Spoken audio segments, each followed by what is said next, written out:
Hey everyone, so long overdue Patreon behind the scenes vlog. We're going to release this one to eventually everyone. So it's going out to $5 backers first. We'll set it public at some point just because this is cool stuff that we saw in Japan and Tokyo. It's completely disorganized. For example, we'll start with a clip of me playing DDR because some of you have asked if I do things other than work on computers, and it's basically biking and DDR or pump it up. But we're gonna go through a couple of really cool stores in Tokyo, and Akihabara that we saw, including a retro game store and some computer shops, stuff like that. For the $5 backers, we have a couple of other behind the scenes videos coming up. They are finally scheduled pretty regularly now, so we're getting back into that.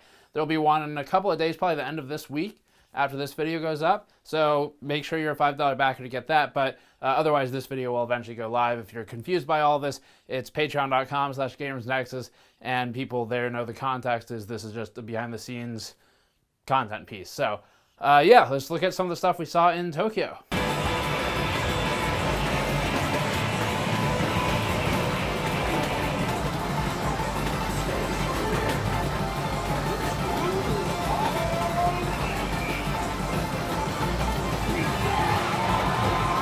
So now we're at a giant gachapon place, which these are basically like vending machines. It's just a crank. You dump a bunch of money into it and you get something out. So unlike the crane machines we see everywhere in Taiwan, you are guaranteed to get something in these, I think almost in all of them. It's just a matter of what do you get. So pretty popular here. This store, from what we understand, has hundreds of them, from what we've read online anyway. And it ranges everything from Kirby, Pokemon to really obscure stuff that we've never heard of, or even stuff like Pacific Rim, for whatever reason, has characters you can get as well. So right behind me, Kirby, Pokemon, and then cats. For whatever reason, we have cats with pineapples on their heads and other fruits and sundries. Let's walk through here and see what else there is though. Thomas the Train, really? All right, so we're in one of the aisles now in the gachapon place, and I'm gonna go ahead and try and get something out of Kirby, I think, maybe something out of one of the Pokemon ones. I think these are our options here.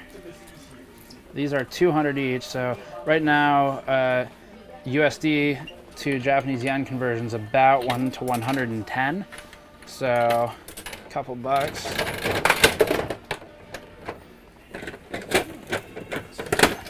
That's how it works. Okay, so here we go. We got, do you know what Kirby that is? Got a blue Kirby. It's swimming. Oh, it's teaching Kirby. Teaching Kirby? No, it's Dr. Kirby. Dr. Kirby. So apparently we got Dr. Kirby, which is the least exciting profession that Kirby has ever had. Okay, so we're gonna go for an arms one for the man behind the camera, Andrew. The player of arms from the Nintendo Switch. Let's see what we got. It's actually not bad quality. It's a keychain with a fake sprain and a boxing glove. Does that have a specific name, Andrew? Toaster. Toaster? Yeah. Okay, so we got Toaster apparently. Why is it called Toaster? Because it has a flammability. Okay, so the boxing glove has a flammability and therefore is a toaster. Okay, so that's the gachapon shop. This place is just full of these things.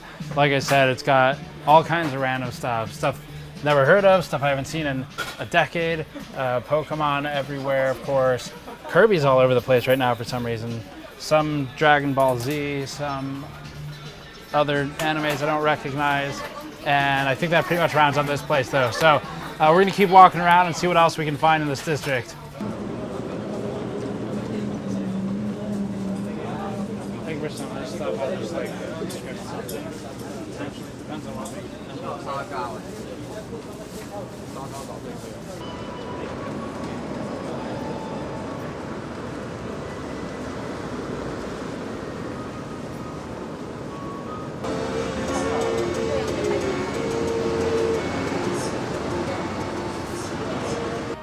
So now we're in Retro Game Camp. We're still here in Akihabara, and we saw some pretty interesting old consoles here. This store, first of all, is really cool. There's a ton of old hardware here, old consoles. It's all region-specific stuff because we're in Japan, so that makes sense. But they also just opened a store in LA. So if you're interested in it, Retro Game Camp in LA, I guess, would be a place to go if you're in the US.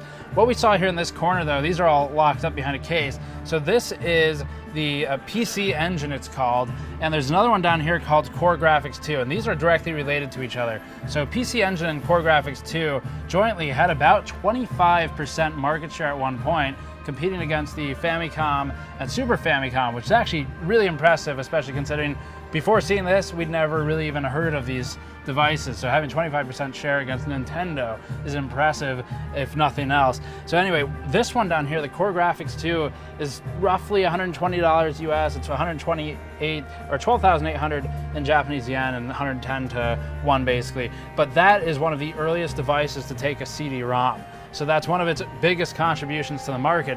And the creator actually of this, when interviewed after more or less the death of the console, said that if nothing else, he was very proud to have brought the CD to a mainstream console or gaming device. So that is one of the first for CD-ROMs. This is the PCI, or it's listed as PCI here, but PC Engine LT.